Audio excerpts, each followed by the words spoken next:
Good morning and welcome to News Check. My name is Edward Kabasa. A lot to talk about today, and the Kenyatta National Hospital staff are still on strike. Negotiations are ongoing. The bone of contention there is matters welfare as well as salaries, and also things to look out for. The coronavirus update will be issued in the afternoon. Yesterday, the country did record more numbers, the positivity rate climbing to 5.82%. And in studio today, I'll be speaking to two sets of guests. One of them is a former member of parliament from Homa Bay County. But first, let's have the reporter's diary.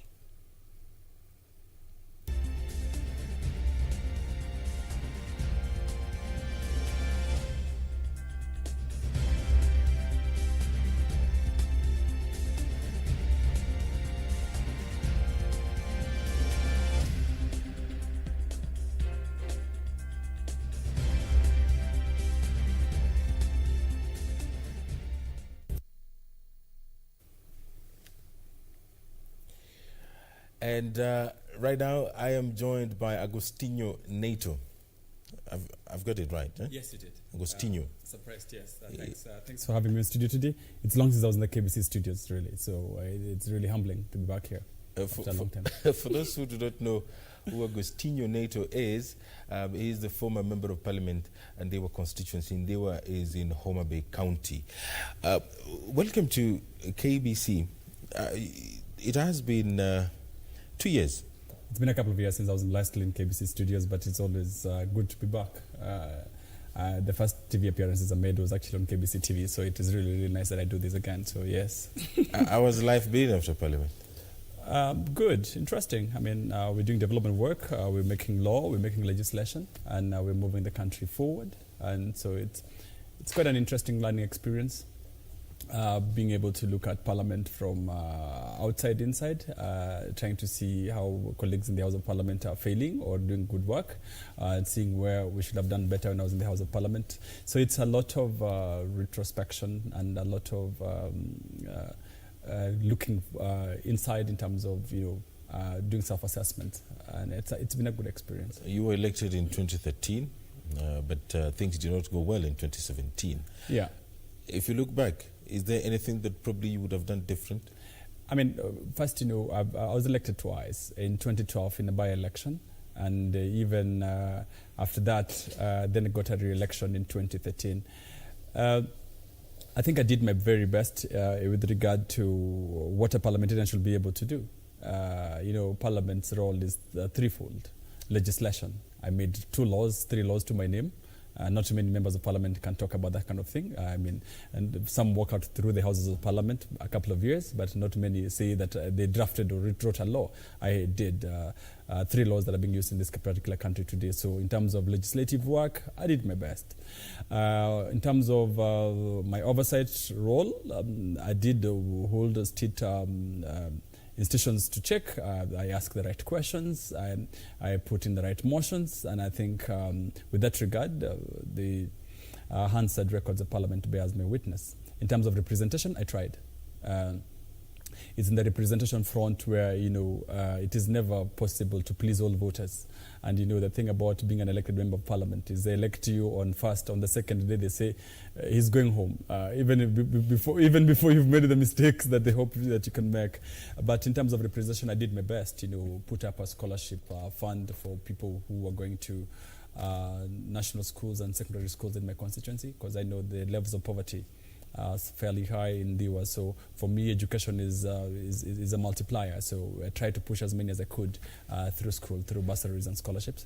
Also tried to ensure that we were having health institutions. I mean, health, of course, is a devolved function, but the purpose of leadership is to work with other elected leaders, the county governments, other partners, to ensure that there's health care. So to that extent, I tried to ensure that there were health centers, There were health dispensaries across in at least every ward. I mean, I made sure the healthcare issues were dealt with. In terms of road and infrastructural network, we did our best, like we've been having a chat before. Right now, most members of parliament will argue that they do not have money to do or maintain roads. But you see, it is the role of the member of parliament as a leader to respond to the needs of the people. So with regard to representative work, I tried. Where did I fail? I failed in terms of being politically loyal. I find it very difficult to be politically loyal, especially with ideas that I do not agree with. And I think that's what's cost me my election. I have no regrets, having been an independent mind. If at all I went back, I will still be independent in terms of thought. The purpose of leadership is not to always kowtow to things that you do not agree with. Because when you're representing people, the Kenyan people are diverse, and as a leader representing the people, you should always be able to sticking your neck out for the right things. And in due time, truth pressed on earth always rises again. So it's always a very good thing to be able to say, I spoke truth to power. And it is something that I want to do again. If at all I would be in a place that would ask me to speak truth to power, I would do it without any regrets. Of course, sometimes it has painful consequences. In the short term, you don't get re-elected, but I think that is a price someone has to pay, as opposed to always living with a guilty mind your life. There is no reason why you should do the wrong things. Martin Luther King says, if you didn't find anything to die for at age 35 and you live to be 90, you're as good as dead at 35, even if you live to be 90. So I'm happy that the moments you must stand out as a leader and say, I don't like this. Right now, like I've told you, of course, my last problems with the political party that I was in, I was accused of being unfaithful, and I don't regret it. I do not know if I was unfaithful. We just told them the truth. But right now, I am going to be running on the United Green Movement ticket, which I think is a space that accords you opportunity to talk your mind. Freedom of expression, freedom of thought, and freedom of being creative is allowed in the United Green Movement, and it's a space that I enjoy and cherish. Yeah. That's why I'm able to be on studio and tell you as I think. Your former sponsors to Parliament, the yes. political party that I'm sure you don't want to mention. Yes. But since I stand from a middle ground, I'll mention it anyway. Yes. ODM has been accused of so many things: stifling democratic space, not making leaders elected under their ticket to be more accountable to the people. And you have spoken about speaking true to power, and that has had its consequences. You are going to run on a United Green Movement in a region that is predominantly ODM. They believe in voting 6Ps. How is it going to work? Is it going to be a hard sell for you and for the party? First of all, times change. Human beings' behavior changes incrementally. You'll be looking at the percentiles of when we were born, you and myself, KANU was Mama na Baba, and no one ever thought that KANU will be disintegrated. Mm-hmm. If in 1983, 1988 election you spoke about a scenario where there would be multi-party democracy, people would think, remember the KANU leaders of those years would not imagine that you'd be talking about a political party other than KANU. The country is growing, and the country is becoming a space where different voices are being accommodated on the table. I do not have a problem of being re-elected on the United Green Movement Party ticket of Indiwa. In the last opinion polls or the last performance of parliamentarians has just shown that the people in Indiwa elected, I don't know how he performed, but I was shown some results. I think the electorate have discovered that I might not have been faithful to the powers that be, but I delivered on my part in terms of the mandate. So I did not do 100% of the work that I've expected. Development is incremental, and where does some political party have a problem? The part of the country where my last political party is predominant. He's always been accused of not supporting development, and people wonder how do you relate a political party to development. You must appreciate that development happens through something called constructive destruction.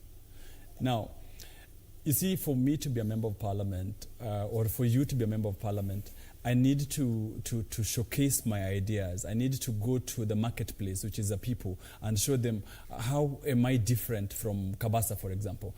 It is my ideas. It is how I show that I'm going to make sure education is different, healthcare, roads.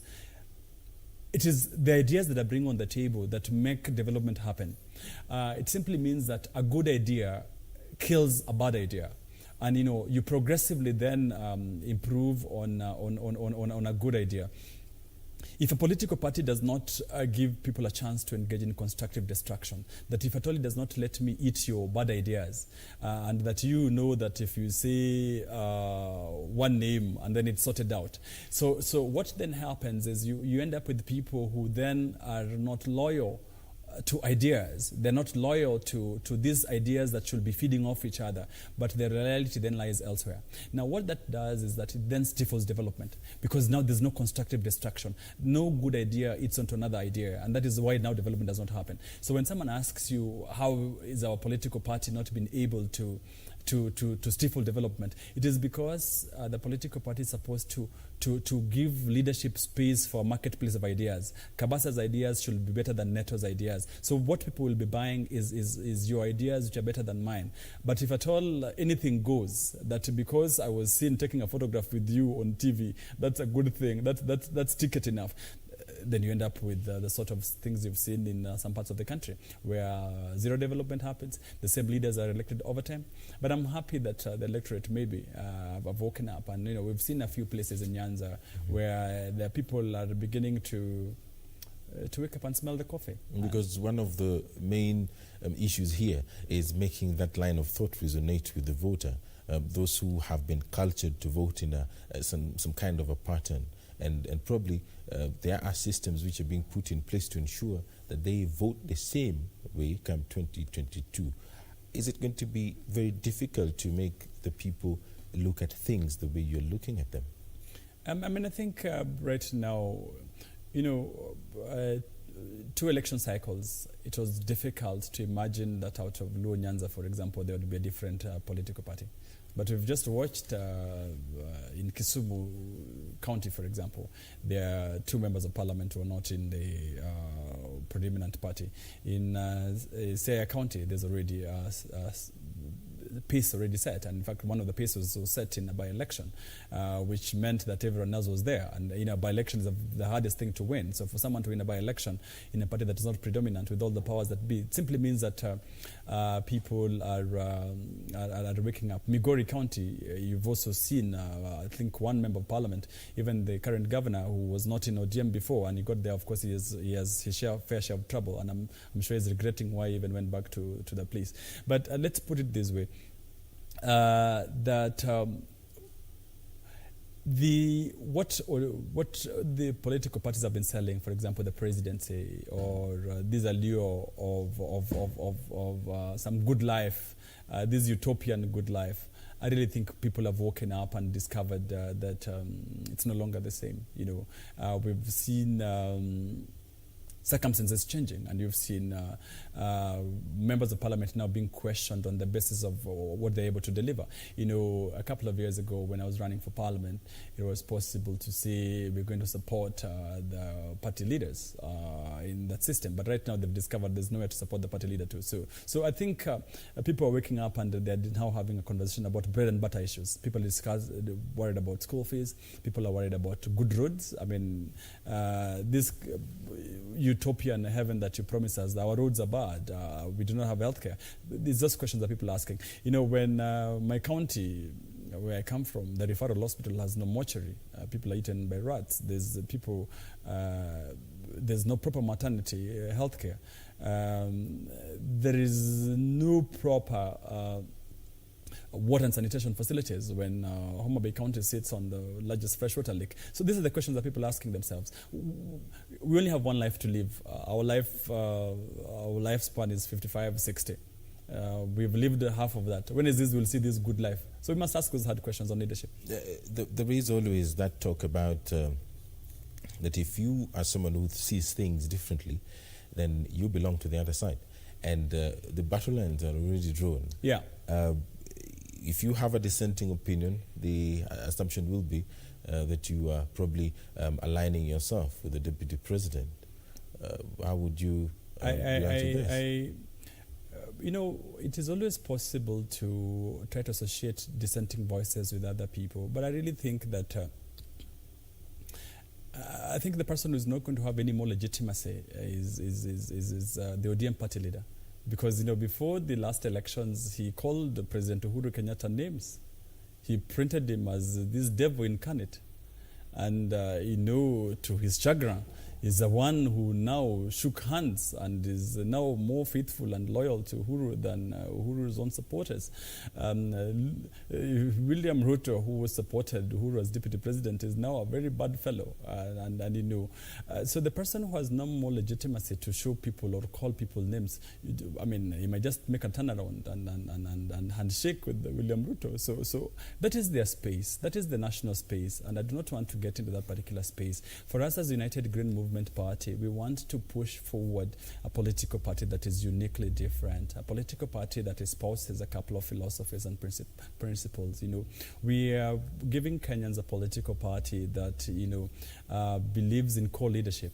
Parliament right now is grappling with the issue of two-third gender, but our political party is already out there with a 50-50 sharing of positions. We have 2 chairpersons, 1 male, 1 female. We have 2 party leaders, 1 male, 1 female. We have 2 secretary generals, 1 male, 1 female. So for us as a political party, we are saying that, look, let's set our own pace. We do not want to get into this politics of name calling. For us as the United Green Movement, we want to champion for causes that we believe in.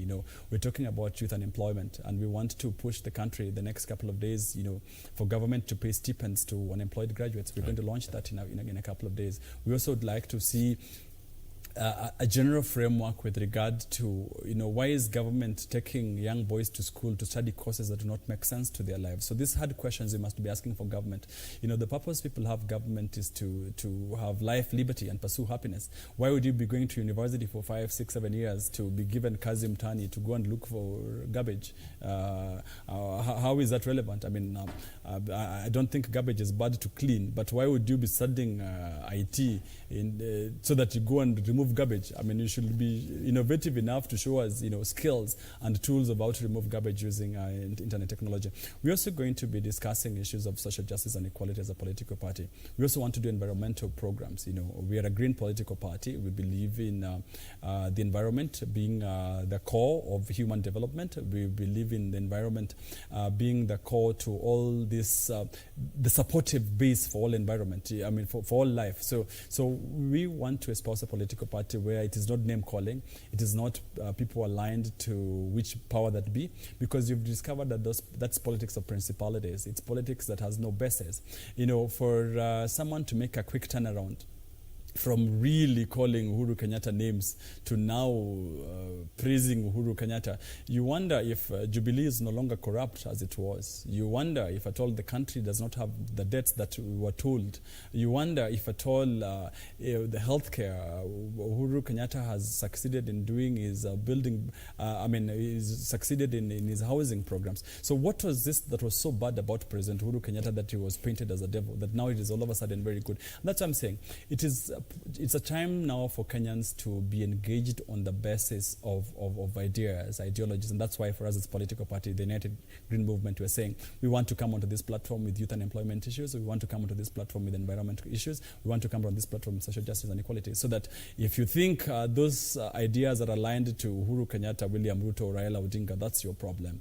We will chase our course because we know what course it is, and we think we want to redefine the leadership of this country. We have seen in other jurisdictions like South Africa, the youth coming together and forming a political party. Right now, EFF has more members in parliament than it used to, and it's composed of young people.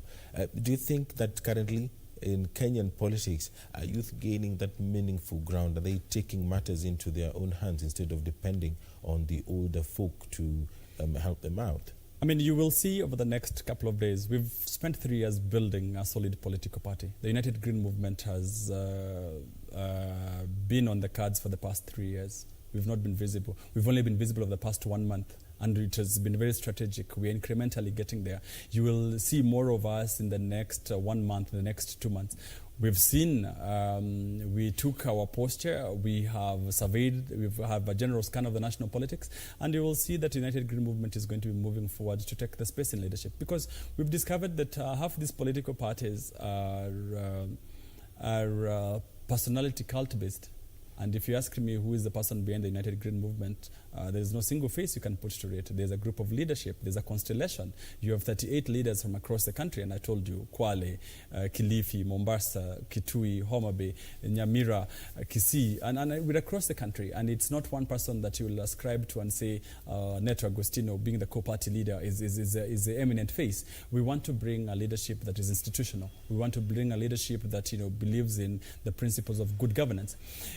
Kenya's greatest problems, I'll tell you, part of them have been caused by our extractive institutions and extractive political parties. I'll explain to you. The moment you have a political party that dances to the whims of one particular individual, then you end up with the sort of parliament that you have. You have a parliament that, you remember a couple of months ago, the Jubilee members of parliament have been crying that they were called to State House and given instructions. It simply means that, you have a political party that is extractive. People there are not allowed to give out their ideas. So the moment Kenyans will have political parties that are institutional based, political parties that have give them the space and the freedom to ask questions, because political parties are formed to form government. The moment you have a political party which is internally stifles democracy, which internally is extractive, there's no way you can expect them to get to government and behave differently. The end product is as good as the foundation, and that's why I'm saying for us in the United Green Movement Party, we hope we can give Kenyans a party that is completely different. Let's talk about performance of members of parliament. Yesterday there was a heated discussion in the National Assembly. Infotrack did release some findings, ranked MPs, Ombuko Mlemba being ranked the best performing member of parliament. But we did see other MPs were not really amused by all this. How do you measure the performance of a member of parliament, and what are the parameters that are being used? Like I started and I told you that the work of a parliamentarian is threefold: oversight, legislation, and representation. You will find a parliamentarian who's done badly in terms of representation has done more legislation. You'll find a parliamentarian who might not have done legislation is a good representative of the people. I mean, depending on the parameter that Infotrack used, for example, you might find that Omboko Milemba, I don't know him, might be doing a very good job in terms of using his CDF or making time with the people. But you might find he has done zero legislation, or he does poor oversight. So I think a ranking of members of parliament needs to be holistic. It needs to be an holistic test, not just a parameter of you saying, I'm saying this knowing very well that the member of parliament for Ndiwa right now might not have done very well in that particular survey. But it's not to, I don't know, the people of Ndiwa will give him a verdict in the next 3 months once we've dissolved parliament or when the next election is held. But I really think that an evaluation of the work of a parliamentarian should be an holistic evaluation, not just based on one parameter, because you might not be a good lawmaker, but you spend time with the people, you represent them well, and the needs are responded to. You might find a member of parliament who's never spoken a word or uttered a word, which is a key thing, but is very, very good in terms of oversight and asking questions at committee stage. So I think I didn't know the parameters that were used, but I think it needs to be more holistic than what Infotrack did. Let's talk about the two-thirds gender principle, which has really brought about a lot of issues. Parliament, through Parliamentary Service Commission, has defended itself. The Speaker has been very vocal on this, saying that the onus should not be with Parliament, and the Constitution or the drafters of the Constitution must be very clear on this. Currently, the legal advice by the Chief Justice to the President has been stayed by the court. Of course, that hearing will be done. What do you make of all this? And are you seeing a situation or a scenario where Parliament will eventually be dissolved? Parliament stands dissolved as we speak. Parliament stands dissolved because that is what the Constitution says. So first, the question that you ask, I think Speaker Muturi is my friend. He was Speaker of the National Assembly for the 2 sessions as a Member of Parliament. But let us call the spade a spade. On this one, he failed. He let down the House of Parliament. I think one, he didn't take it too seriously. He was very casual about his approach to this two-third gender rule thing. So I think the blame squarely sits with him. I have seen the correspondence between the Chief Justice and the Houses of Parliament. If you see the way the responses were given to the Chief Justice, it was very casual. And for me, that's where I have a problem, that, a Speaker of the National Assembly is third in rank. God forbid something happens to Uhuru Kenyatta, something happens to William Ruto. The next person in space is the Speaker of the National Assembly. So that means he's a third person in command. He should have known the provisions of the Constitution. Number one, Article 261 of the Constitution is very clear that if you didn't make legislation in 5 years, a petition to the High Court with orders would then make the House of Parliament be dissolved. And there were 4 petitions that were already in court, and the court had given the first one. Judge Mumbingugi gave 60 days. Mativo gave 40 days. For them to have not taken this seriously, I really think is really either is being too casual or full of impunity, or he doesn't care, or So that's number one. Number two, when he starts saying that the other houses are not compliant, I saw him blame the Supreme Court itself. I saw him blame the Law Society of Kenya. I saw him blame Cabinet. He was blaming everyone. Now that is clutching after straws. He's going down the river. He should just go down the river peacefully. First of all, the Chief Justice does not appoint the Supreme Court judges. That lies squarely at the executive. The person who vets and allows the Cabinet is the House of Parliament. So if the National Assembly has already vetted and passed an unconstitutional Cabinet, you should have told the President, we are not passing this set of Cabinet secretaries because you're not two-third compliant. So you pass, and then you tell us that even the Cabinet is not compliant. He has failed in his oversight role. So these are some things that I'm saying that, the Speaker has no business talking the way he was talking. He looked very bad. That's number one. Number two is that I also saw a couple of lies that they were trying to perpetuate, that it is not going to be possible to attain the two-third gender. That is not true. First, the dissolution of Parliament does not mean that the next Parliament, when the election is held, has to be compliant in terms of it has to be two-third. No. That is not what the law anticipates. The law anticipates that once you dissolve Parliament, the next Parliament will have 5 years to put a legal mechanism in place. So I think the record should be clear, and Kenyans should be told the truth, that it is not a must that they have to elect all two-thirds women or a third women in the next election when it happens. No. It is that Parliament must be able to be sure that in 5 years they will put a law in place. Now, this has been done elsewhere. So it is not unique to Kenya.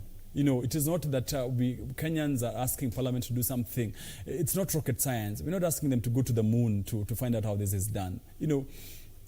Muturi, who is a lawyer, knows that there are 2 ways of achieving this. One, the Kenyan Constitution can be amended to allow for a proportional representation system. And in a proportional representation system, you mentioned South Africa, and now I'll give an example. In a country like South Africa, you do not vote for an individual. So Neto does not go to Ndiwa and run as a member of Parliament for Ndiwa. Neto runs as a member of the United Green Movement Party. So the United Green Movement Party then is voted for as a party. So our average votes is then computed in terms of percentiles. So the percentage that the United Green Movement Party will then have won at the election is then what is used to assign as seats. Now, a proportional representation system works good. It's the best in terms of a country like Kenya with very many tribal affiliations. As a constitutional lawyer, it's what I would advise for a country like this. Let us avoid this thing of Uhuru Kenyatta, Raila Odinga, Neto Agostino being on the ballot and people fighting over them. But you want to make sure that we sell our political party. What is the agenda of the United Green Movement Party? Why is it different from Amani Congress? Or why is it different from Ukweli Party, for example? So that we go and sell our political party policies, and then the proportions of our vote then is used to cast to assign our seats. Then it is possible to allocate seats in a 50-50 basis or on a third basis. That is one way. The second way is what has been done in Uganda. You know, if you want to do an election like what we're doing in Kenya, which is called a first past the post sort of election, you must then have a mixed member proportionate. First, you allow a few people to be elected in the single constituencies, like they do in Diwa, they do in Karibangi, they do in Kibera, for example. But then you also create special seats. You must create special seats for the number of the affirmative action seats that you want. So it is possible, for example, to say that instead of having one women rep per county in the provisions of Article 97 of the Constitution, that you can actually make them 2 per county. You know, say Homa Bay now is going to be divided into, south and north. So you have a North Homa Bay County or South Homa Bay County with regard to women rep. So that, 4 constituencies of Homa Bay County are pulled together to elect 1 woman rep, and the other 4 constituencies are then elect another woman rep. So there is a possibility. That possibility only needs a political goodwill. And it is that lack of political goodwill the reason why we are saying this parliament must go home. And, we are teaming up with a group of people in the next couple of people. We're bringing up a coalition of like-minded forces to just ensure that the president respects the constitution and that this parliament is dissolved. And are we going to see a scenario probably that thing happening in the next 1 month or 1 year?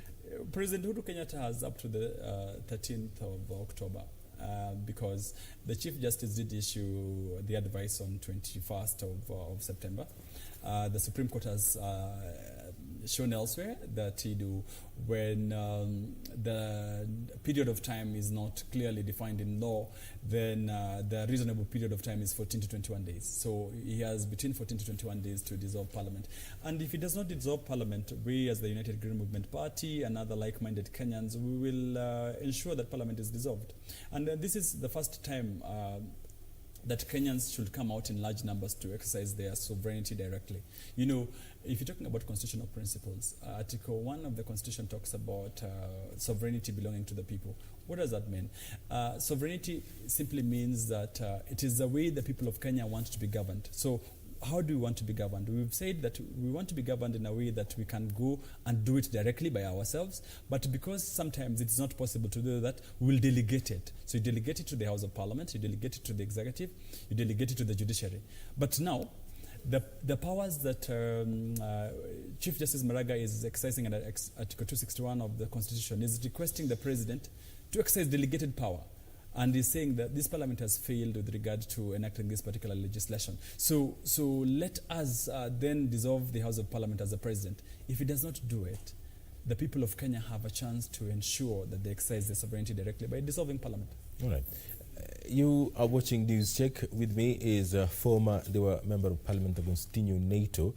We're talking about Kenya's political landscape. We're taking a short break. Don't go anywhere. This discussion continues shortly.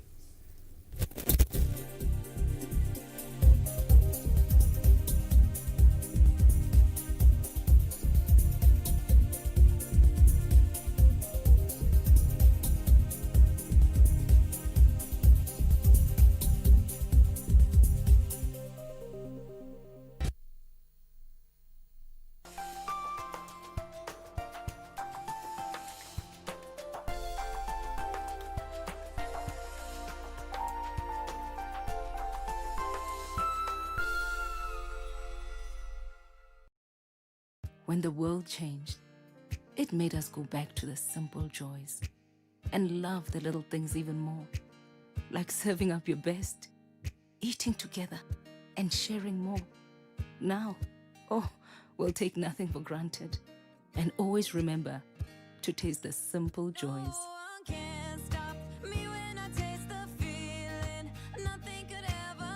Coca-Cola. Taste the simple joys. Tonight on KBC Channel 1.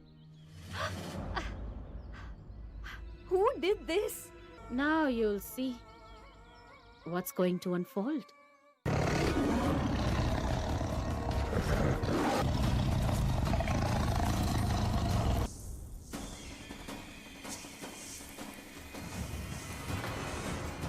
Save me. Save me. I am the interim king and my duty is to give justice. Stop testing their patience in the name of justice. Take off his mask. Tonight on KBC Channel 1. Julia atafanya lolote afikirialo ni nzuri. Lakini Julia hayuko kwenye akili zake timamu. Nowadays, all she cares about is goals. Yeah, because he shows up and you don't. You two used to be inseparable, and now you're barely ever there. Did she say anything about me? No. Was she supposed to? She wasn't really there for me before, so I don't know her anything. Lucky, wacha kusineki, wacha kulala. Wewe, Wanjala, hata wewe wacha. She's not interested in the gym anymore. She wants nothing to do with it.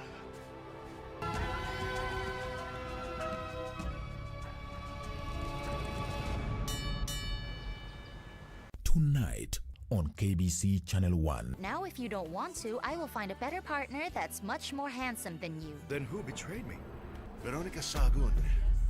When she was going to marry Ramon, she never asked money from you. And now that she's married to Francisco, she suddenly asks you for it? It's true. I don't want to see you. You have no reason to be here. I'll respond to your lawsuit in court. Fabiola asked me for her money. And I want to give her the portion that's hers from the shares and the money that's in the bank. What do you mean she asked for the money? You don't take care of your money, it will vanish into thin air. Veronica! El paraíso In love with Ramon. Two lionesses struggle to cohabit. Because I'm not going to stand here and be compared to some... Hey, Nancy, don't try me. As the coastal vacation brings Nancy and Joe closer. Nancy, you are full of surprises. What would you like me to do for you this morning? Or will it be? Now, can you give us some space? No. He? Unaona hii? Ni usherati. Watch your mouth, Mother Teresa. Or what? This game that you and Nancy are playing. Na nyinyi mmekuwa akina nani kuingilia mambo ya wazazi wenu? Stringed, making a comeback. Hotter. Just gonna stand there and stare at us? How do you think things will end up here? This is a conversation between your father and I. Sometimes it would be good if you would just stand your ground. Wait, Mtoto, wait. What happens between me and Mama Paul is none of your business. Bolder. You know Mama Paul is leaving you. So what? What? I'm done being your puppet and dancing to your tune and manipulation. We called the clients and told them that your court has shut us down. Only on KBC Channel 1. Fridays at 8:30 p.m.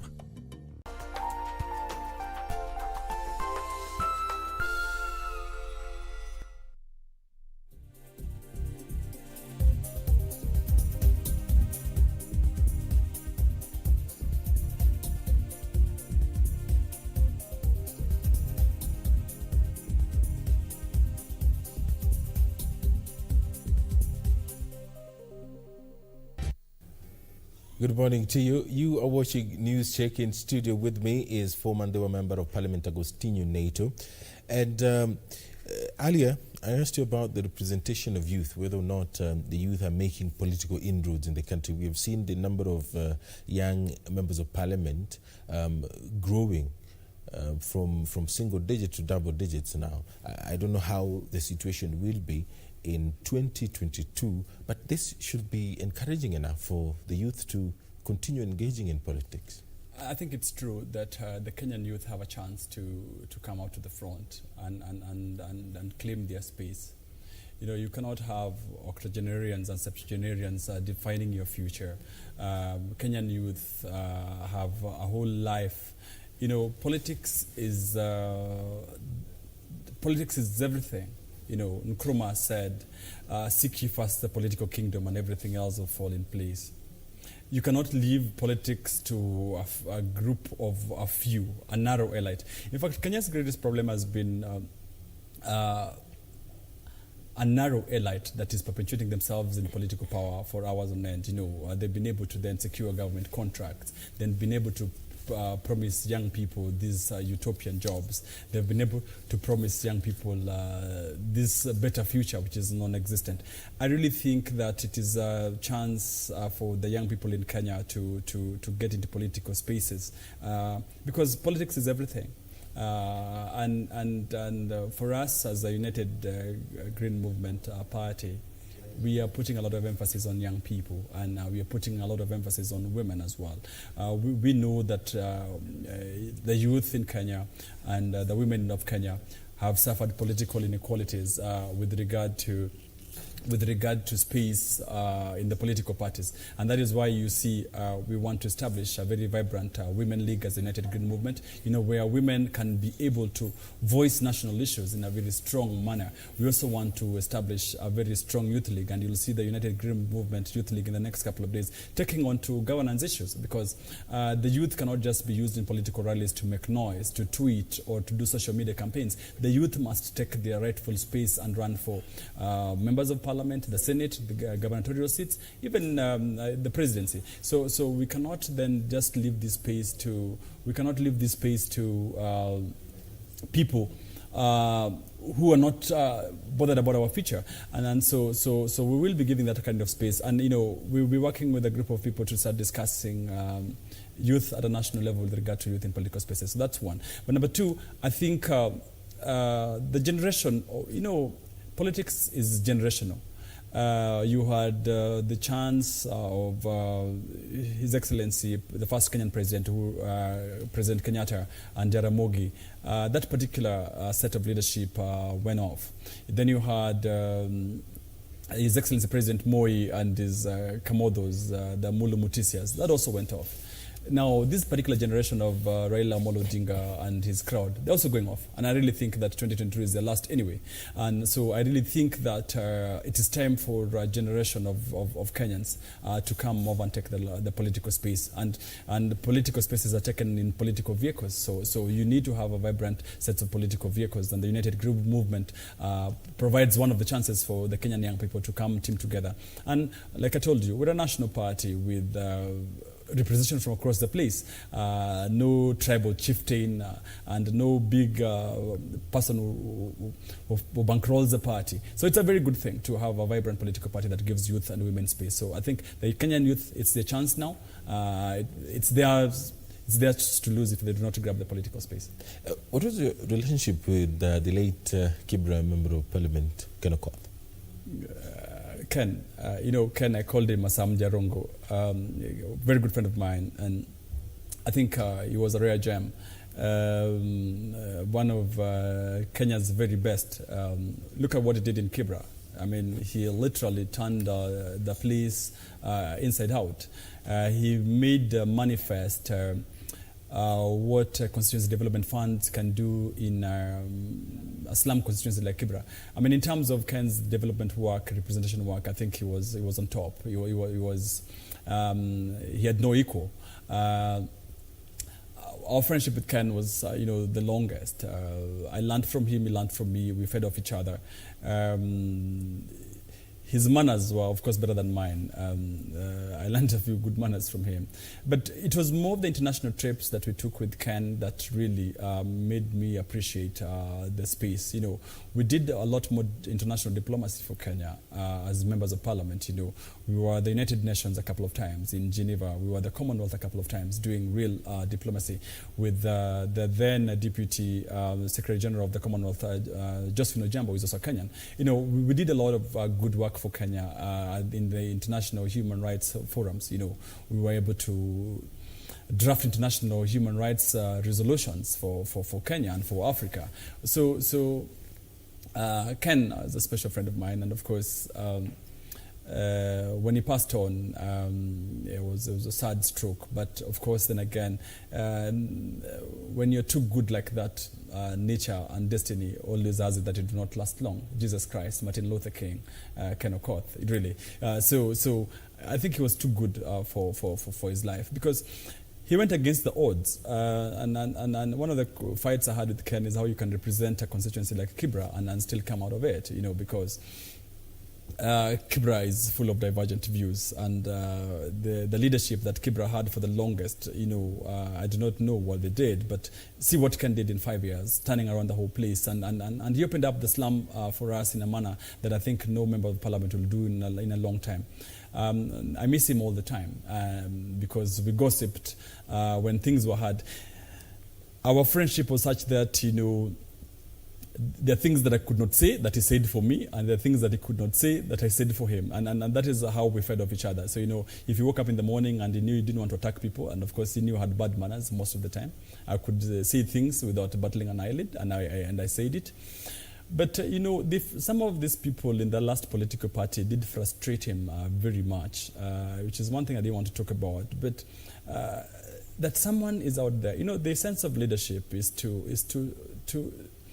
give people better life chances. That, someone from Kibra should rise up and become member of parliament and become of that kind of international status.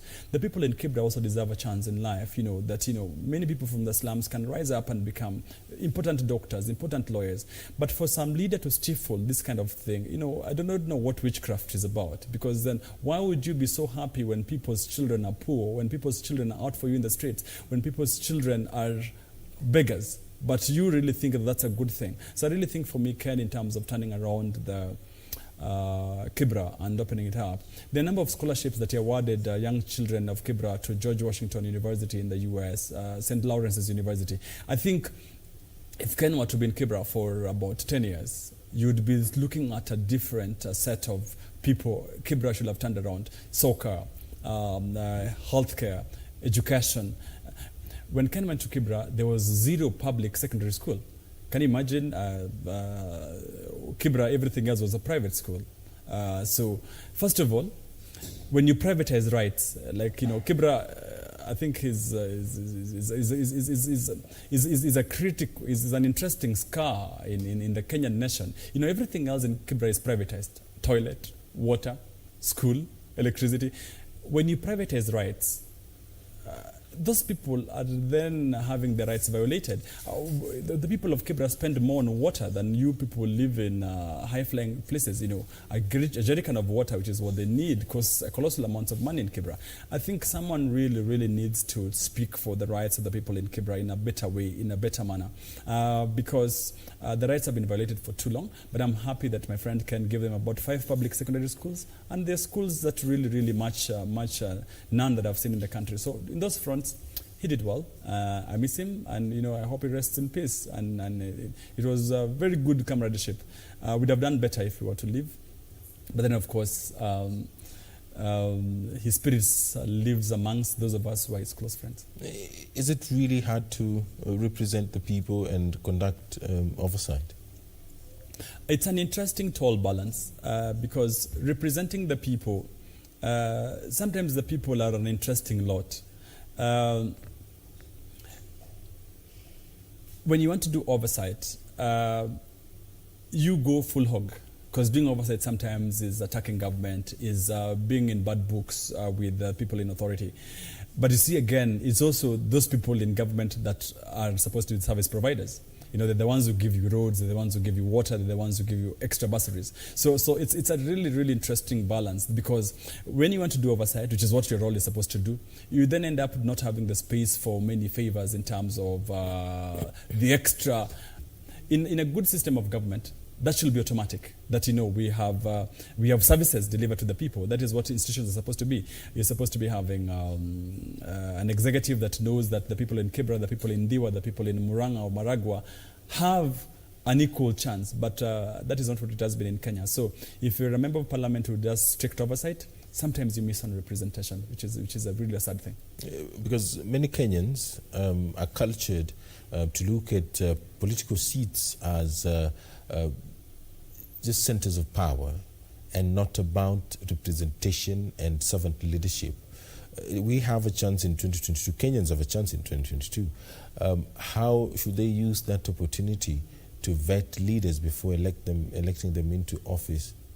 First of all, Kenya has to embrace that real spirit of political party democracy.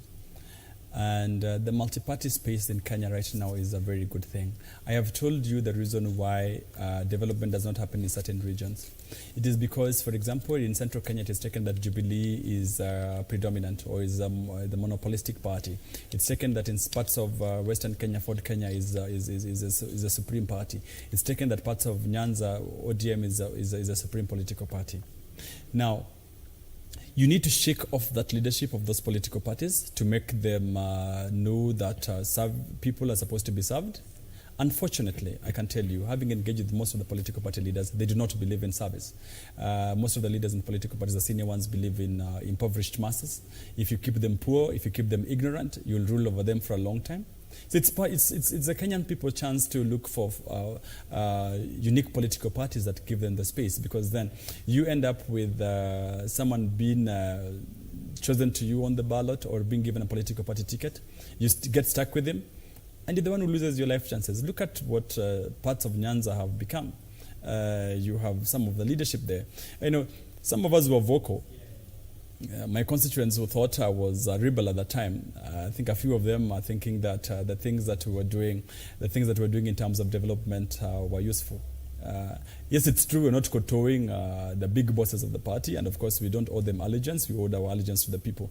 The truth is that, look, we lost 5 years of an election, but we have another chance in 2022.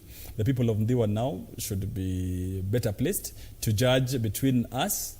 I mean, because I came in between two towering persons, you know. The person I replaced, Oro Jode, was there for 19 years. So many people did not know another MP apart from Orwa. So it was a difficult space to be in, because, you know, they were expecting you to do the things that Orwa was doing, employing young people in the military, employing people. But you must understand that the system of government that Orwa worked in, which was a quasi-parliamentary system where you had Orwa was a cabinet minister. He was a cabinet minister, so he was working as a cabinet minister for interior, a cabinet minister for the environment. That was a totally different space in parliament. So those spaces that Orwa, for example, had were not available to me. And of course, that was part of the problems I had. You know, people's expectations were that I should match Orwa's deeds. They didn't understand. But of course now they had a comparison after me, and I'm sure they are happy with their comparison, because now we can have a proper conversation in 2022. And I'm sure that other members of the United Green Movement Party that will be putting across the country would speak for themselves. And as a United Green Movement Party, we will put in men and women, young men, young women who should be worth their salt, and the Kenyan people will be very happy. I mean, the sort of caliber of members of parliament that United Green Movement will have at the county assemblies, the House of Senate, and the House of Parliament should be something that would make Kenyans be happy and proud of a political party, because we will make sure we give Kenyans the very best. We've touched the ground, we've hit a few places, we know where these good people are, and we'll give them the space in our political party. And what is your general assessment of devolution, and what direction should it take? The problem with devolution is members of the county assemblies. You know, the members of the county assemblies are supposed to be exercising oversight. And if we have members of the county assemblies who understand their cardinal role to check the governors, there will nothing go wrong in the county assemblies. But now you find most members of parliament, most members of the county assembly want to make quick money. All of them turn out to be contractors. All of them want to be these fellows who paint buildings. They want to do the job themselves. Now, you know, that's already conflict of interest. So you end up with the 5 boreholes that you cannot drill. You end up with roads you cannot finish. So the moment Kenyans will start electing MCAs who are organized, who are disciplined, devolution will work in Kenya. Because right now you have a few people who go to bed with governors. They don't oversight governors. So the governors, once they open up the passes for you, it's eating, everyone else eats, so there's no oversight. Devolution is a very good thing. We've seen, I've traveled far and wide in this country, you know, the places like in Wajir that I saw the first proper hospital. There are places in Kwale, in Makueni, that otherwise had nothing, you know. You see Governor Oparanya has also tried, you know, putting up proper stadia, putting up a proper marketplace. This never existed without devolution. So I think devolution can work if properly harnessed. So it is a good thing that needs to be given more money, but also it needs to be given money in a framework that is properly oversighted. Otherwise, in this sort of happy-go-lucky, then we have a problem. Augustine Intro, thank you very much for making time for us, and of course, I wish you the very best Thank you very much. Thanks for having me in the studio. I think it was really, really an exciting chance to come and speak. And thanks for letting us assess the country. And we welcome you to the United Green Movement Party. That's like other Kenyans. All right. You are watching News Check. Take a very short break. Don't go anywhere. Next, we'll be discussing about agriculture and how farmers can be cushioned against vagaries of weather and other conditions which affect agriculture. We'll be talking about insurance.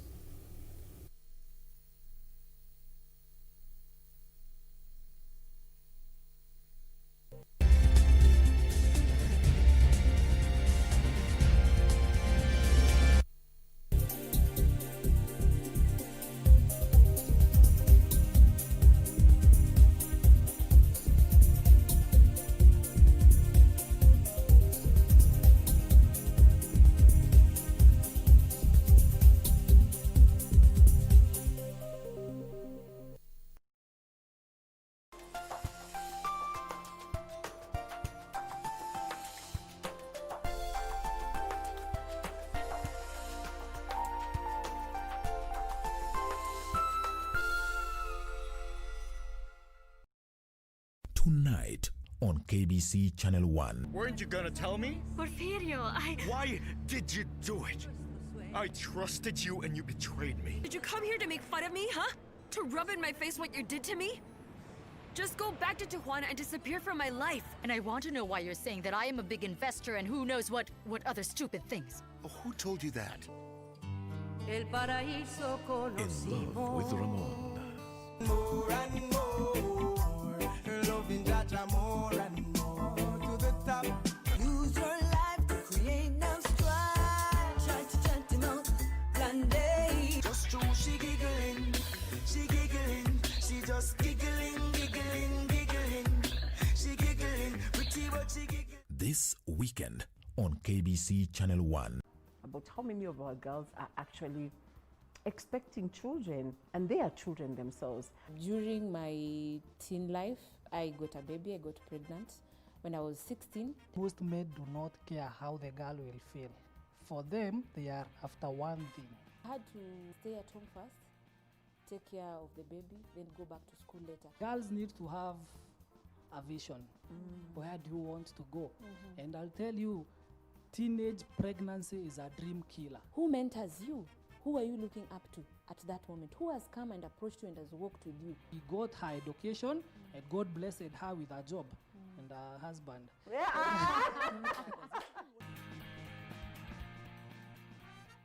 Next on. Mtume Muhammad amejaliwa ajira iliyokubwa.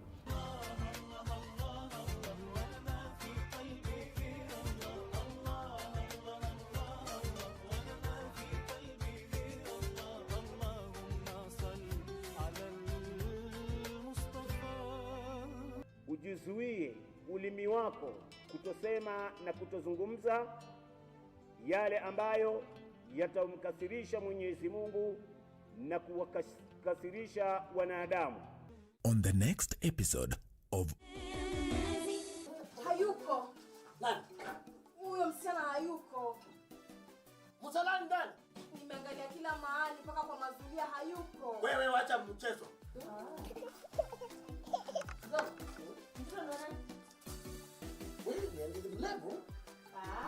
Ulianza nini kunifanya mimi mjinga? Gaenda kwa serikali na ngapewa barua kwa hapa mpuko. Lakini hataki kusikia mbato mambo ya huyu mtoto. Kwa mafungo zako tu. Ya. Hatujali kazi zenu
very good morning to you. Thank you very much for keeping us company. You are watching News Check.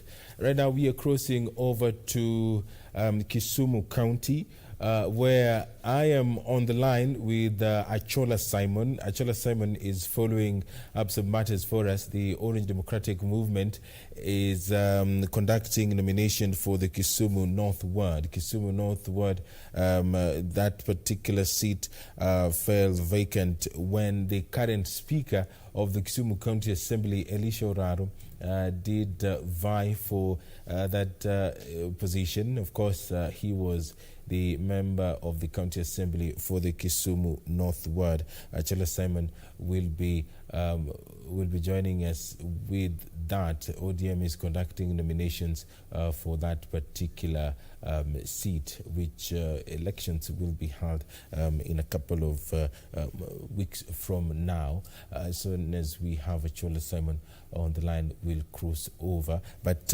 we'll take another short break. Don't go anywhere. News Check continues shortly.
Tonight on KBC Channel 1.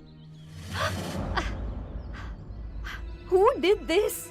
Now you'll see what's going to unfold.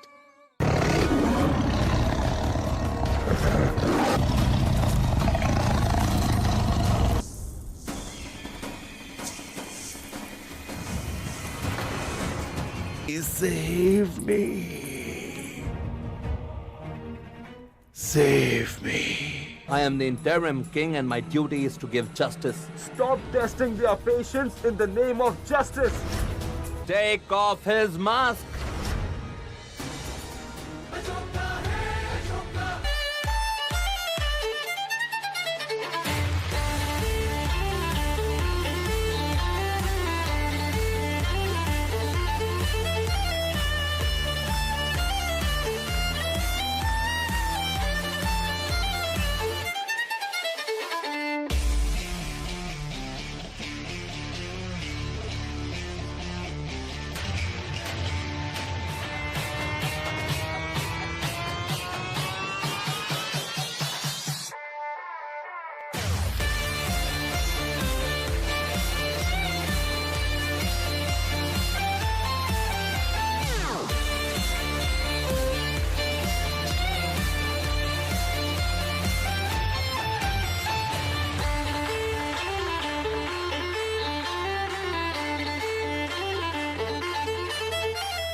Good morning. Thank you very much for keeping us company. This is News Check.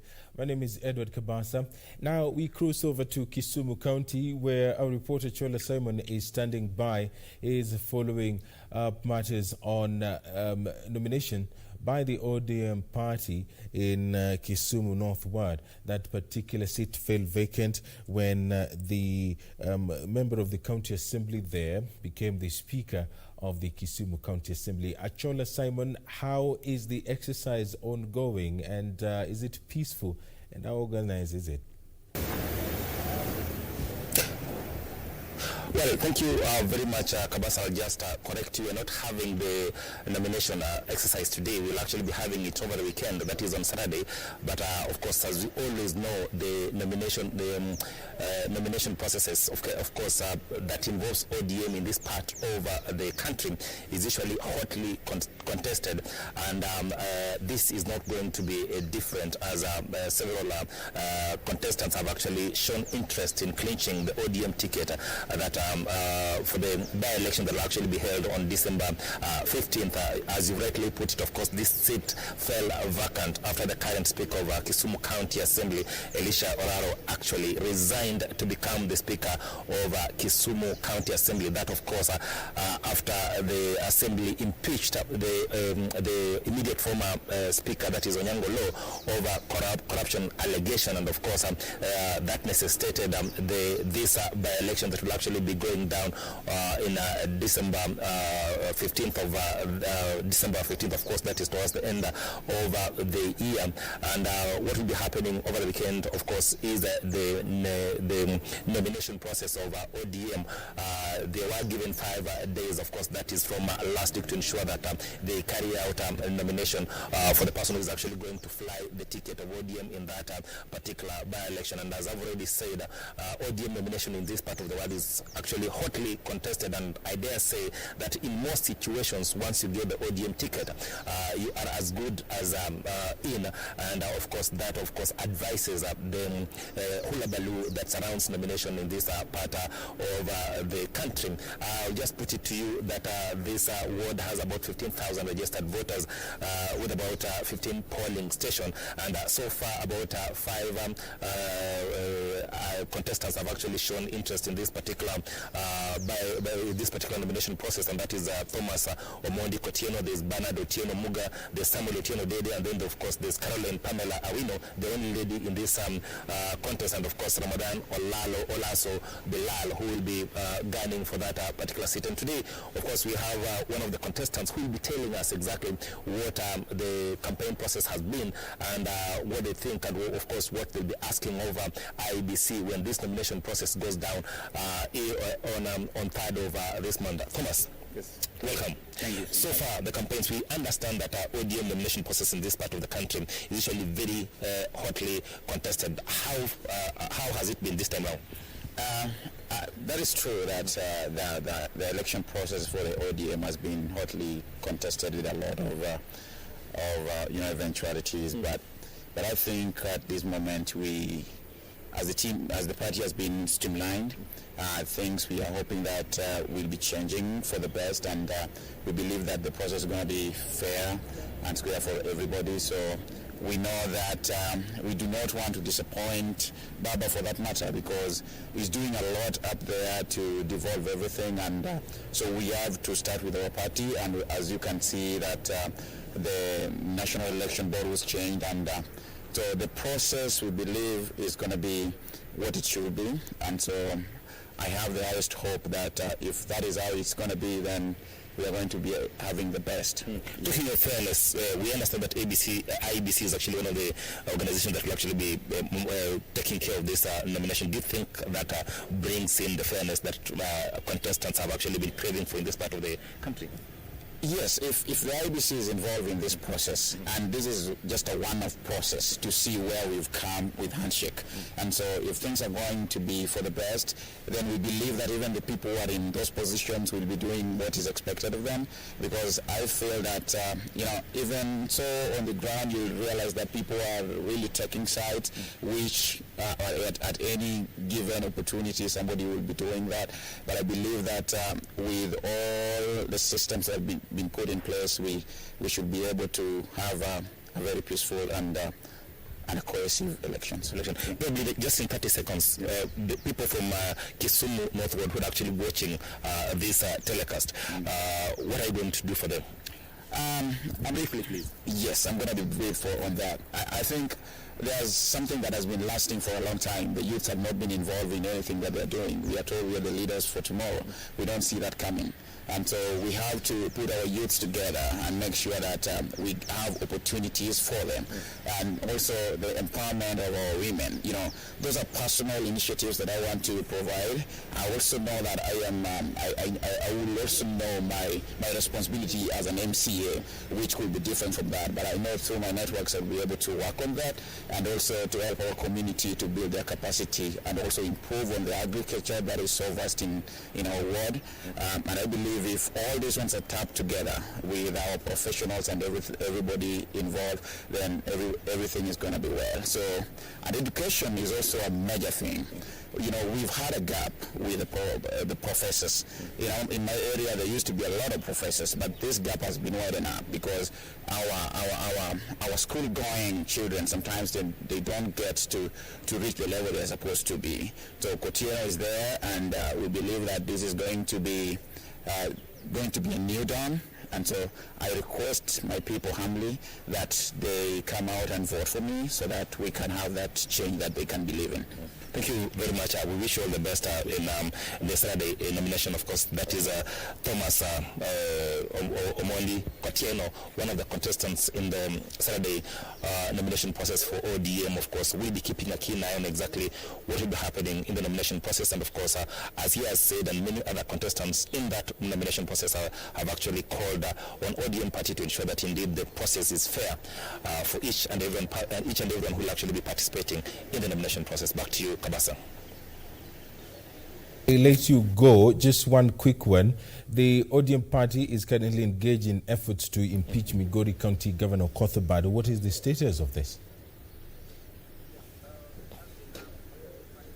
Yes, it has been a protracted process, if you may call it that way. Remember, I spoke to the majority leader last week, and he actually told me that he'll be informing us as and when they'll actually be presenting that motion to the county assembly. One thing that actually happened last week was the reinstatement of the former deputy speaker who had actually been kicked out by the county assembly, and after the court did so, then the whole process will be rolling into motion. I understand from reliable sources that one of the key issues that are actually going to be discussed in these coming days is actually the issue of the integrity of the current speaker, their corruption allegations that have actually been leveled against him, and also the issue of his general health. And of course, those are some of the issues that actually the county assembly is expected to discuss very soon. And then thereafter, of course, the issue of him actually being kicked out of that position, and the current deputy speaker actually taking up that position to start the process of impeaching the governor will actually hit top gear. Remember last week when we were in Migori, 2 weeks ago when we were actually in Migori, the speaker did a very emotional speech to the county assembly, asking them why would a brother want to ensure that he's actually out of that position so that then he takes over leadership. And of course, those are normal antics in any political process. So we will be keeping a keen eye on exactly what will be happening in Migori County, and we are expecting that most probably next week that motion will actually be tabled in Migori County Assembly. What I would wish to actually put to you is the fact that ODM party is doing everything within its means to ensure that indeed once that motion actually gets to the floor of the House, then they actually get what they want, and what they want is actually to impeach Governor Kothobado based on the corruption allegations that have actually been leveled against him. Of course, the party chair has come out strongly, that is John Badi, and said this is not a personal vendetta, but it's driven by the fact that ODM stands for what ODM actually stands for. And of course, as I've already said, that this is something that we'll be watching closely, and we're expecting that probably next week that motion will be in the House, so that then they can actually start deliberating on it, and eventually we get to see the outcome of that entire process. Back to Kabasa. Thank you very much, Achola Simon, reporting live from Kisumu County. Nice to see you, Achola. You are watching News Check, and right now we are heading straight into another discussion, agricultural insurance. And in studio, I am joined by two young gentlemen who have dedicated their lives to helping farmers, I believe. Yes, that is correct. All right.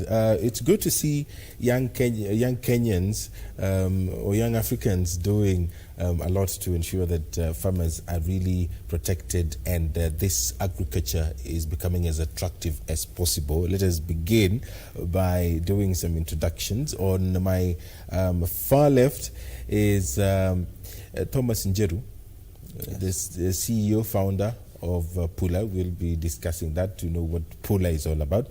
And Leslie Ndlovu, the CEO, African Risk Capacity. Ndlovu, that's a South African name. I'm Zimbabwean, actually. Yeah. How do you pronounce it? Ndlovu. Ndlovu. You're saying it perfectly. All right. Welcome to KBC. Let's begin with you, Thomas. One of the areas in agriculture that not so many people have thought of is insurance, that you can actually insure crops and even livestock. How did you start, and what is Pula all about, and what role does it have in all this? I'll probably start with how did the whole personally get involved in agriculture insurance. And it's all my background is I was born in a small village in Embu, and I was on a farm, on a smallholder farm, and after that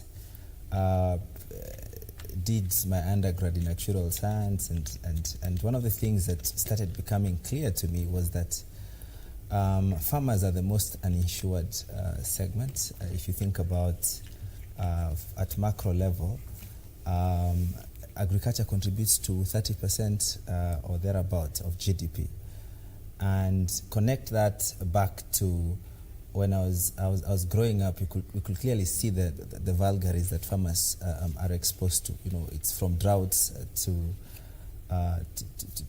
locusts that we just were dealing with a few months ago. I always sometimes say farming is akin to gambling.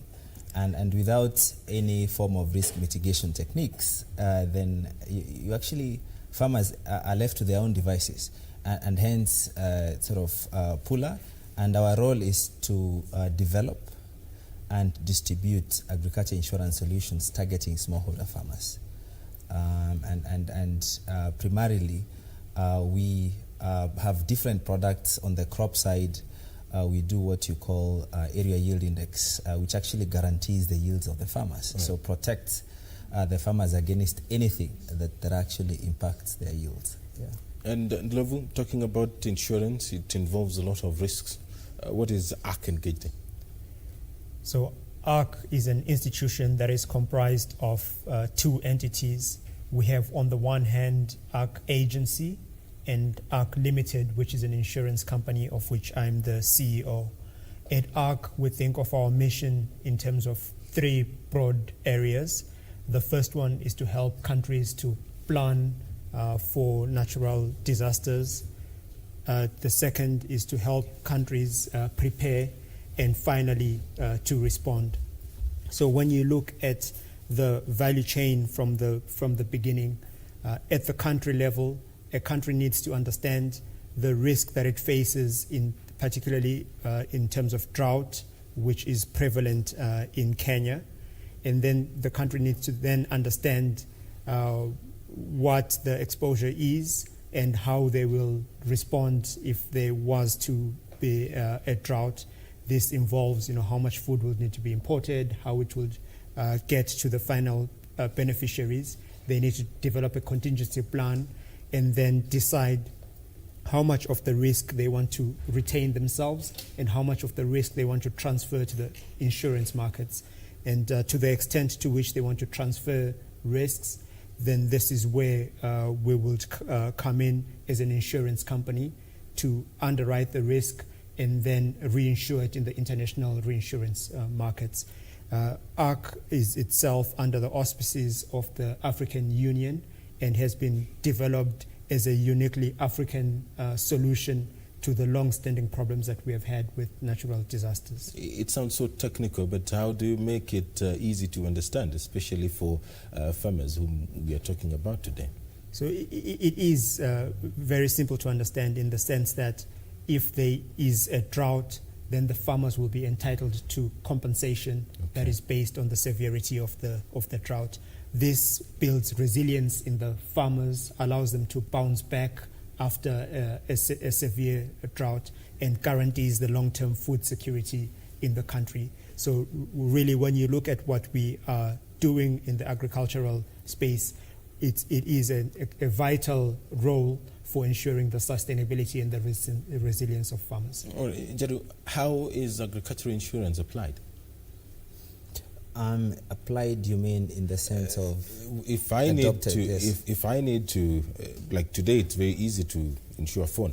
If I need to insure my phone, all I need to do is walk into an insurance company office, whatever branch is there, and I put my phone on the table, they evaluate it, and they tell me how much premium I need to pay. So for a farmer, how do you approach this? Or it's you, the insurer, who approaches the farm? So we have different models of how the touch point between us and the farmer. Yes. And the first one is what we call embedded insurance. So effectively what happens in that case is that we embed insurance in inputs. So the farmer is guaranteed such that if you buy a bag of seed, if you buy a bag of fertilizer, if you have a loan, then insurance is included in it. And in the event there's a drought, there's a locust invasion, or any other perils that affect the outcome of the farmer, then what happens is that you get compensation for the investment that you put in. So in such a case, for the channel, as we were saying, of inputs, where embedded insurance is embedded in inputs, then when the farmer goes to a shop, they find that the bag is already insured. They just need to register, and the cost of the insurance is included. I always say, think of it of when you go to a supermarket and you buy a TV and it has a warranty. It's a similar model. And why do we do that? Because of the cost of distribution, right? So we want the process of getting the farmers to adopt insurance to be as seamless as possible, as frictionless as possible. And in the case of credits, think about it this way. So if you give a loan to a farmer and then there's a drought, how do you get your money back as a credit institution? So we work together with credit institutions to include insurance in the loans that they're advancing to farmers, because you don't want to go and auction those farmers in the event of a drought. They don't have money. I mean, you give them the loan and they put the money on the ground. And another channel we use is through government programs, government subsidy programs. So we are currently in 12 countries in Africa and Asia. Started, of course, in Kenya. We've insured 3.5 million farmers. And one of the things across Africa and actually across the world, you'll find government gets very heavily involved in supporting smallholder farmers, right? In form of subsidized seed, subsidized fertilizer. And the conversations we have with the governments that we work with, currently we are about 6 governments in Africa, is that, look, if you're going to put all this money and invest in the farmers, and then at the end of the season, there's a huge drought. So you'll have 2 problems. One, you won't have money as a government, but secondly, there won't be food, so you'll have to import food. So what we do is we ensure the investments that governments make into farmers, because now instead of having for farmers to wait for beg the government, is the payout goes directly to the farmers for them to be able to bounce back in the subsequent season. So let's say a farmer invests, for example, 100,000 Kenyan shillings. Yeah. How much premium is he required to pay? Or that's not how it works? Absolutely. You're very much, insurance is more or less similar, yes. So if, for instance, it depends. Insurance works on the principle of risks, right? So allow me to get a little bit technical as an actuary. So think about it this way. Your car insurance, your premium rate, say it's 5%. What that means technically, in a very simplified version, is that the chances of you having an accident is around 5%. If you remember your probability mathematics. So coming down to now agriculture insurance, it's a similar model. So it depends. We spend a lot of time, and that's why we develop the products.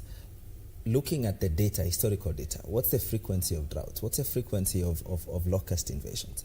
And it depends on the area. There's some parts of Kenya that the frequency is probably 1 in 10 years. Okay, and in that case, the premium rate will be 10%. There's some places it's as high as 1 in 5 years.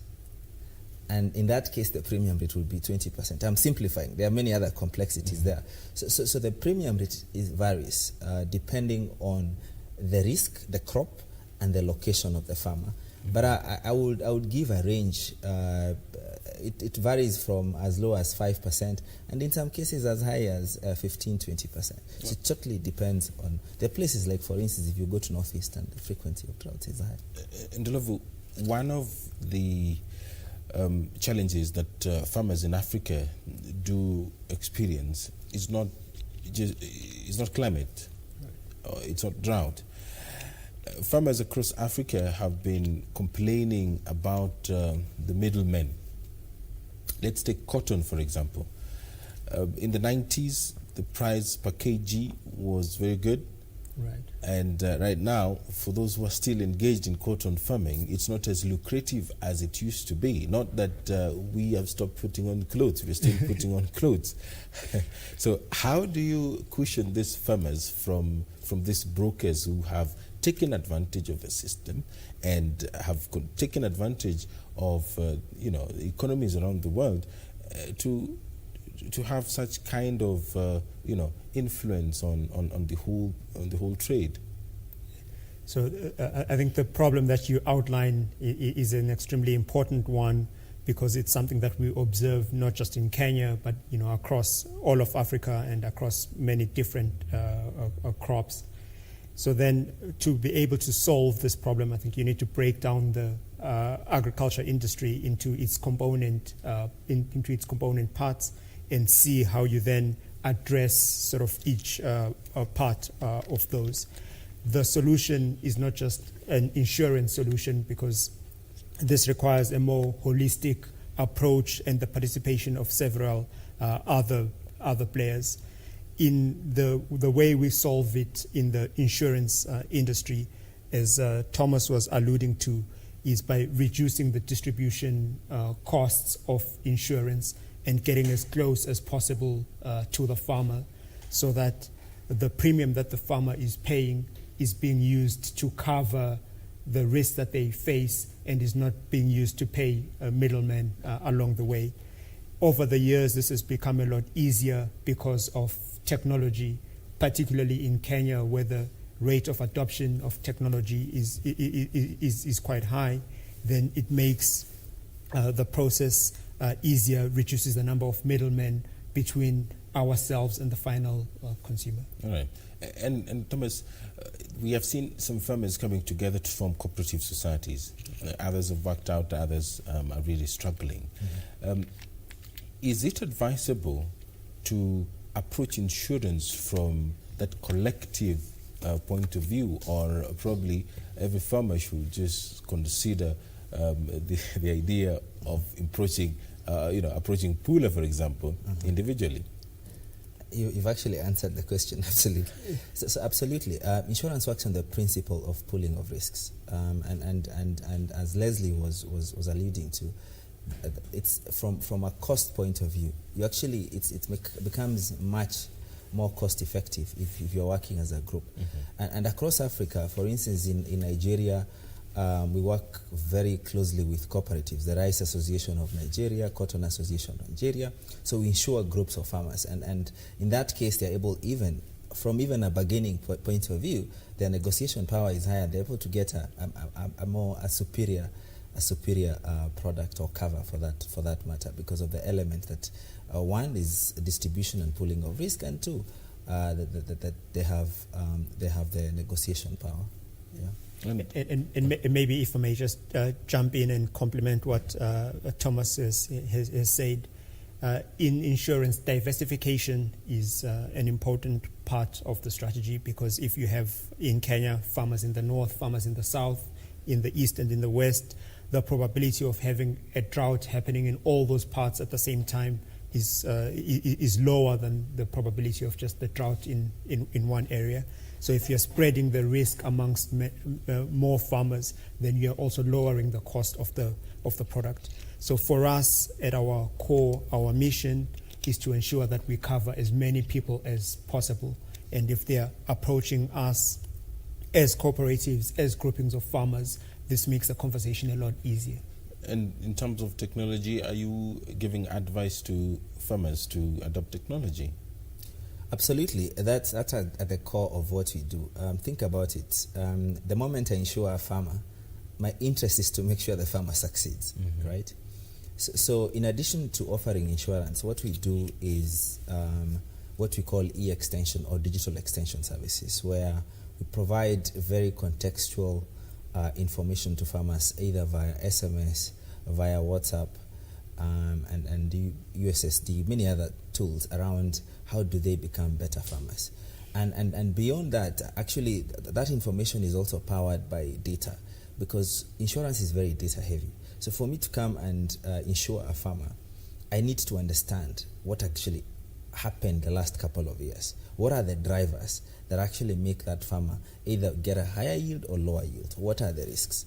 So for me, what we do is we use all this information and data that we collect on a real-time basis to feed it back to the farmers that, hey, look, there's a risk of, an armyworm attack. Or don't plant as early, because we've seen, looking historically, this is too early, because there are very different things that farmers believe, but if you look at actual data, it's not the most optimal way to do. So we use technology to help farmers in a big way to be better farmers. And Leslie, in Africa, mostly, when you speak of famine, what comes to mind is lack of maize and lack of beans. But we have seen some regions which have been able to successfully produce potatoes, for example, cabbages, and some Africans going as far as hunting rodents to survive. How important will it be to change the perception that we can do a lot to be food secure? Let's say pickling, for example. That it's not just about lack of maize or lack of beans. Yeah, you touch on another very important point regarding the value addition within the agricultural sector. So if you think about it in stages, I think, as you rightly say, the first stage is to become food secure as a country, make sure that we are growing all our staple crops, and then after that, think about the value addition in the agricultural sector, because as again Thomas was alluding to, 1/3 of the GDP is agriculture. So if you're thinking about how to grow your economy, agriculture is the most obvious starting point. When you look at the picture in terms of employment, agriculture provides employment to roughly 70% of the population, directly and indirectly. So again, if you are thinking about how to improve the living standards of people, again, agriculture is an obvious starting point. And what we are doing in the insurance industry is strengthening the resilience of the agricultural sector by taking away the shocks that would come from natural disasters such as drought. And by so doing, we then strengthen the overall economy, and also, quite frankly, it makes the governance process also a lot easier, because when a disaster occurs, you don't have the government scrambling, wondering where money is going to come from to respond, because the insurance industry is itself already in a position to respond. And then maybe to make the final point, in addition to just providing insurance, we are looking at this holistically and building resilience, climate smart agriculture, so that when we rebuild, we are not just going back to where we were previously, but we are also making the whole agricultural system better and more efficient in the long run. Right. If I may add around what Leslie is saying, just the link around insurance and food security. It's especially in the long-term perspective. Now, think about it this way. So when farmers sort of know farming is risky, how do they behave? So they end up investing very little in their farms. You know, I don't know whether you gamble. If you're a gambler, if you're a gambler, just call it betting. Betting, yes. So if you do bet, if it's a risky bet, you take, you know, a little bit of it. If it's secure, you're sure this team will win, then you put in more money. So when farmers don't have insurance, they actually don't put in enough or invest optimally on their farms. The result is that, of course, the productivity of Africa's largest resource, which is arable land, is not well utilized. And that's why we keep talking about food security, because you're talking about, if you compare the yields in Africa or the production per acre, for instance, it's a quarter of what happens in other parts of the world. So this farmer one is producing very little at probably more or less the same or higher cost. So he can't even compete in the international market. So insurance is the starting point of starting that food security revolution. We've seen that agribusiness has become attractive, especially among the youth lately. Yeah. And the youth are leveraging on social media to reach out. They quote my customer maybe on your timeline. How do you make it more attractive? Because technology is playing a very important role in this. How do we ensure that after school, someone will look at that piece of land behind the house or outside the gate as a source of income? And, you know, even before going to college, you're able to think outside the box and leverage on all these pieces of information that you've been given to survive. Well, I'm sure the youth have many things that motivate them, but I'm a believer also in the motivation of the profit motive. And one of the key issues we've had is farming not seen as a business, but just as a way of life, and associated a lot with poverty. You know, every time people talk about poverty, there's a thought of the smallholder farmer. So I think it starts with, how do we bring dignity into the business of farming, so that it's a business. It's not that thing you do just to sound nice. And the youth, the moment they see that you're better off going to the village than staying in the city looking for a job, then you can see that. But then there's a lot of infrastructure around information. I'm actually very, very impressed by the media, especially in Kenya, around a lot of sections around agriculture, getting information there, and having role models that actually have made it, and you'll see slowly adoption of farming by young people. And you come from one of the areas that many people consider to be the greenest part of Africa, Zimbabwe, and when you move to the western side, there's a lot of rainfall. I don't know how long you've been in Kenya, but in terms of comparison, where are we as a country, and how do we pick the best practices from areas such as Zimbabwe to help us grow as a region? Right. So I would say that the two countries have a lot to learn from each other. We need more of this South-South cooperation, and in a way, it's the spirit that we embody at the African Risk Capacity, because we are an African initiative that's been designed by African countries to solve a common African problem. I think the advantage that we have in sub-Saharan Africa, for most of sub-Saharan Africa, is that we have similar climate. It's savanna in Zimbabwe, it's a savanna in Kenya. And the farming practices, I think in Kenya, are already considerably advanced, when you look at the level of productivity in the farms. But as a general theme, I would say irrigation is still important because when you look at the percentage of irrigated land versus rain-fed land, it's still relatively small, and I think a lot more can be done there. This would also help sort of solve the problems that we face with droughts.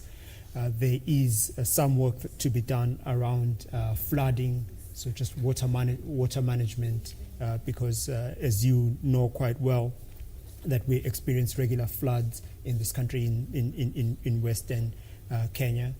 And then, as you were saying earlier on, there is also an element that needs to be addressed around the market and access to markets for farmers, improving sort of that supply chain and bringing the final consumer and the farmer much closer together.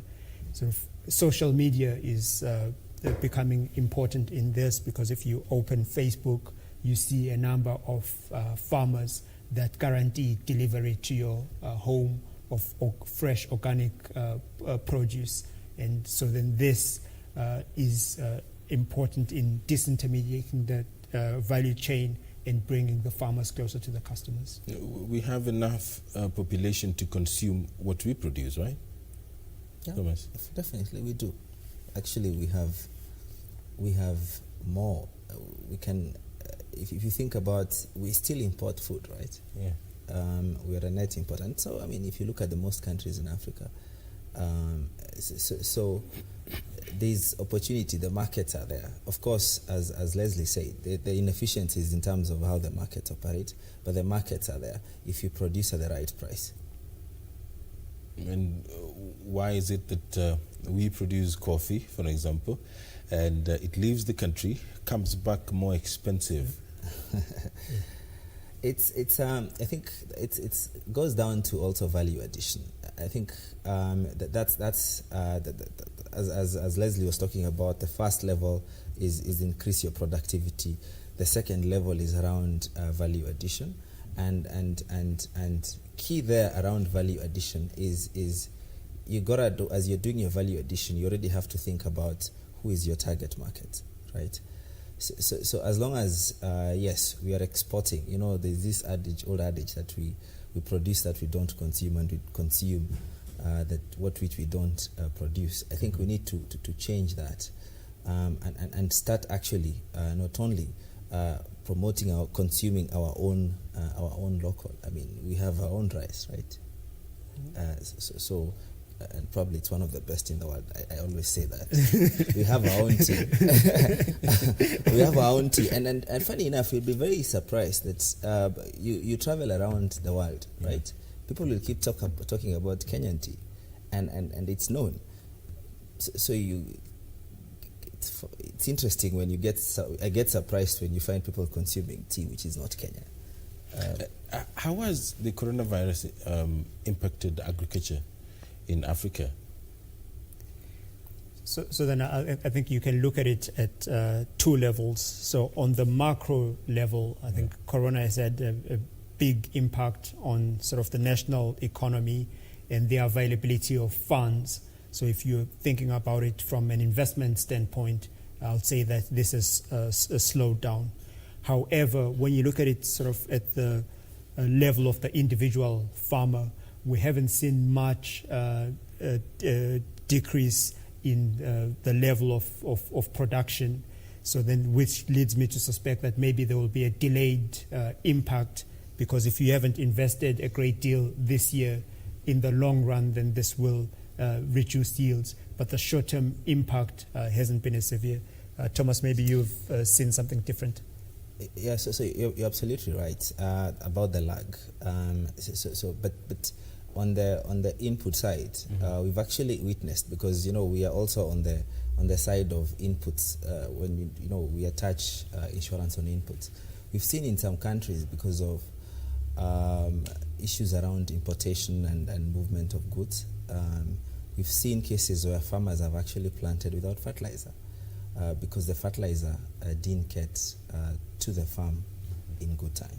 And of course that has consequences in terms of the production.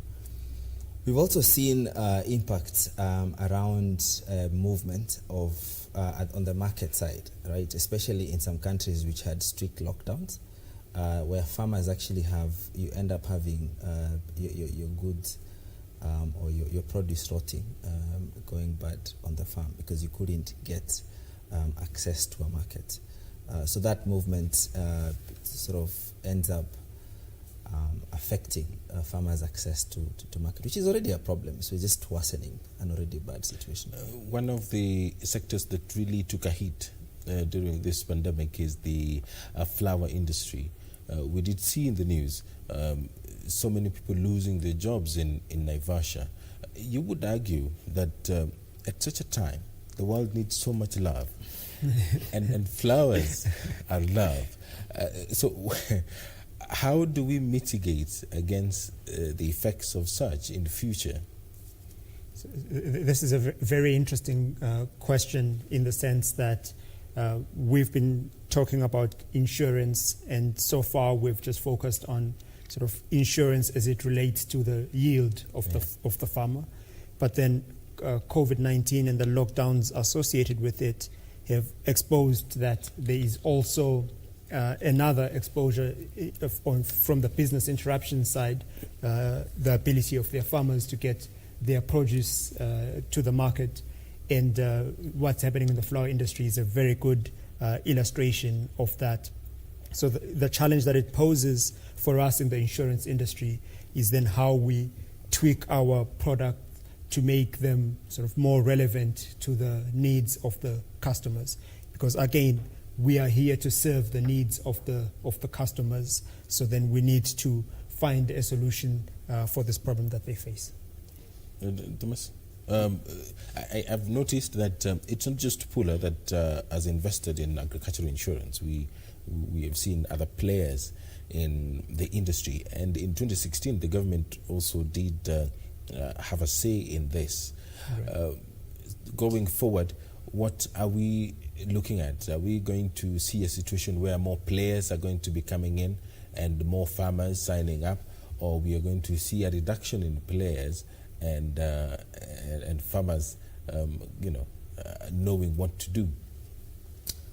Yes, so I would put it, I think I'm an optimist when it comes to the future of agriculture insurance. If I look back when we started the journey, my first contact with agriculture insurance was in 2009. Mm-hmm. There were very few players. Not many people even understood the concept of agriculture insurance, and probably even getting to a platform like this to talk about agriculture insurance was probably close to impossible. So one, on the demand side, I expect more farmers to understand the concept as we have this kind of engagement. Yeah. And also, of course, with demand, I expect more players, and I always urge even the insurance companies, the local insurance companies, to get more involved, because I mean this is a sector that contributes to 30% of the GDP. I always say this is probably one of the most unexploited opportunities in the insurance sector. Yes. Yeah. And if I can just jump in as well. So for me, increased competition would really be a dream, because it would mean that we have more products, we have more people covered. Because the African risk capacity is, on the one hand, a commercial insurance company along the lines that I've described to you, but we are also a development institution. So we want to increase the number of people that have insurance coverage in Africa. We want to make the agricultural sector more reliant. And as Thomas was saying, we also want to increase the level of knowledge about agricultural insurance in the markets. So if there are more players and there are more people buying insurance, it's mission accomplished. Yeah. Right. And that's the essence of our partnership between ARC and Pula. How do we get insurance in the hands of as many farmers as possible? And finally, I know we have probably a minute to go. Yeah. Rural-urban migration, is it a good thing for your industry? It's a philosophical question. It depends on how you look at it. So on one hand, there's the argument of to increase productivity, you need to consolidate farms. So you can look at it from a point of, actually when you have rural-urban migration, you have potential of the 1 or 2 farmers who remain back, then they can consolidate their farms and increase their productivity. But on the other hand, I think the argument I would make also is that agriculture is very labor intensive, right? Especially when you're doing it at small scale, or even for some types of crops, you need that labor, despite even whatever level of mechanization you adopt. So then you need labor back there. And you talk to most people in the villages, they will tell you, most farmers, they will tell you the problem we have, or the reason why I stopped farming is that I couldn't get someone to farm. Like my mother keeps telling me that I can't get someone who actually can farm on the farm. So it's, I would say it's a negative. It has a negative impact on our agricultural productivity. All right. Overall. Thank you very much, gentlemen. Leslie Ndlovu and Thomas Njeru, Ak and Pula. That does it for us for News Check, but just a quick one here. The SRC, Salaries and Remuneration Commission, has had it say about the Kenyatta National Hospital staff industrial action. SRC says the industrial action at KNH is as a result of demands for pay increase outside SRC's advice. Following collective efforts or conciliatory efforts to resolve the matter, SRC will reevaluate jobs at Kenyatta National Hospital to address any emerging issues and will issue advisory. The KNH staff have been on strike for 3 days now. They have their demands which they want met by both the Kenyatta National Hospital as well as the Salaries and Remuneration Commission. That does it for us for this edition of News Check. We do thank you very much for keeping us company from 10 a.m. to now. Timothy Kipnusu is coming up next with Tambrini.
Tonight on KBC Channel 1. Gosh, I can't deny the fact that you got the perfect spot. Come on. Every day we are go fight. I think it's best that you forget me. Only you, only you, only you.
on the next episode of Hayuko. Nani? Huyo msichana hayuko. Msalani ndani. Nimeangalia kila mahali mpaka kwa mazulia hayuko. Wewe wacha mchezo.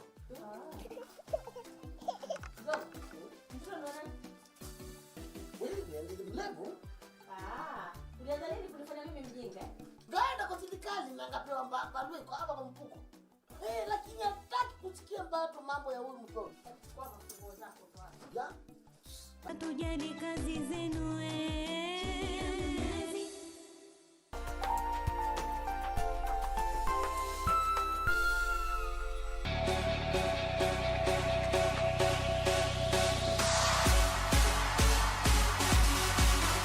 Gear up and maintain a healthy, fit and active lifestyle right there at home by keeping up with Gear Up on Channel 1, 5:30 to 6 a.m. Monday to Saturday. Gear up every day for every moment, and remember to stay home and keep safe.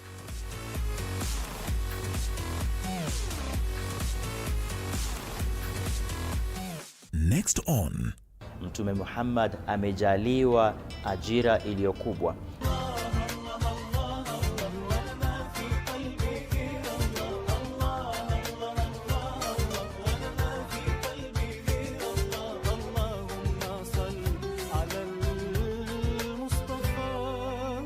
Ujizuie ulimi wako kutosema na kutozungumza yale ambayo yatamkasirisha Mwenyezi Mungu na kuwakasirisha wanadamu. This weekend on KBC Channel 1. Ha! Stupid is an understatement. Talk of crazy. Crazy is outdated, honey. Why do you think I got the ring and not you? That ring should be on my finger, you homewrecker. Hey, Tisia, my brother. Siku za mwizi has caught up with you. I bet you three feel pretty stupid for fighting over a man who clearly doesn't deserve your attention. See you. We both know that's not true. We both know that's not true.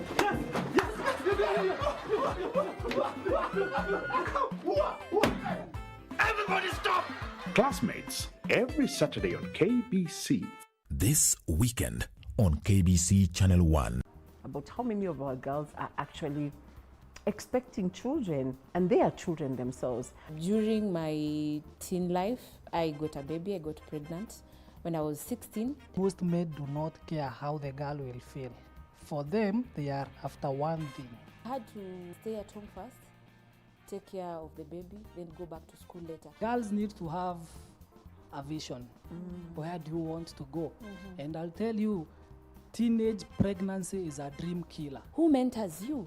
Who are you looking up to at that moment? Who has come and approached you and has walked with you? She got her education, and God blessed her with a job and a husband.